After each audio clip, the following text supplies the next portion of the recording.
much. Good to have you here with us on the program. And I guess the first obvious question is, why is now the time to go? Well, and, your 3 decades, it's 21 years. I've been a superintendent for 21 years out of those 3 decades. And there's other bridges to cross, other challenges. And so my first career now is coming to an end, and I look forward to what's coming after that. And we were talking just off the air a minute or two. People may have noticed a bit of a southern twang in your voice. Yes. So you've been here for a very long time, but originally a Middle Tennessee guy. Yes. You graduate college in Tennessee, and you put your application out there, and a company in Missouri picks it up, and you go over there thinking, I'll do that for a few years, and you're here forever.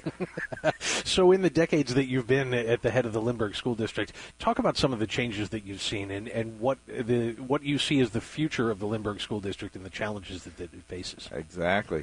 Well, I'm very I've really come across a great divide, and that is pre-accountability education. When I started, there was zero accountability in terms of measurement of academic achievement. In other words, no school district could be compared to another because there was no testing. There was just schools, and so that is an incredible different way of doing business the way we do now. And so now we measure everything, and you can compare against other school districts. You can compare student achievement, and it's very punitive if you don't have high student achievement or if you don't do well. There's actually punishment. That didn't exist 30 years ago either. And so when I also started, I think about this one, there was no health insurance for teachers. Wow. I mean, doesn't that sound crazy? Like, what? 30 years ago, teachers did not have health insurance. I remember when health insurance came into public schools, and they said, we're going to have this thing called health insurance we're going to give you. And it's a low-cost thing back then. That's another thing. Health insurance is multi-million. 30 years ago, it was fairly small operational cost. And so much technology. Oh, my goodness. No computers when I started. Mm-hmm. Think about that. Zero. Right. What's a computer? No computers. No cell phones. I remember my first computer in my building. I was a principal when we got our first computer, a big IBM as big as a refrigerator practically, and he said, this is a computer, and it's going to help you schedule students. And spit out punch cards. Punch cards, all that, and it cost a fortune for that one computer. And then I remember our first cell phone we got in the district, and we said, this is a cell phone. It was a bag phone. Mm-hmm. And it's a big old bag phone. It would only fit if you put it in your car or something like that. And so much has changed. So much has changed, but for the better. It's not a bad thing. We're better than we've ever been in public education. More focused. It's a good thing.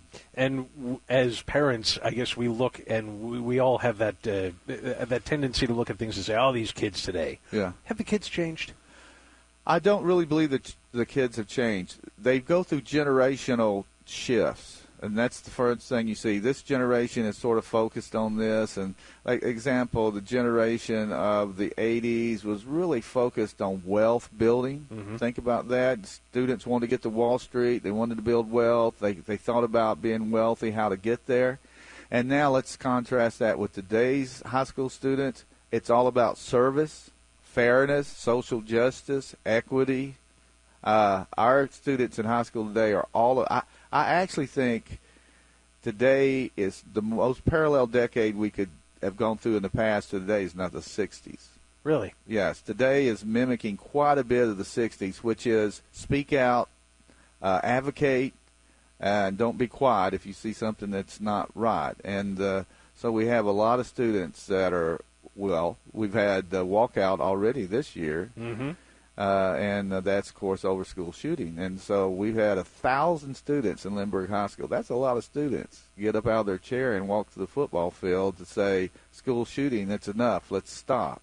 Let's get this stopped. And so that's this generation, very, very focused on social justice and fairness and truth and those kinds of things. So different kids they just pick up different generational kinds of traits, and I'm not sure why that happens, but this one is a very much in terms of advocacy generation. But that's what keeps your job exciting, right? Yes, it is.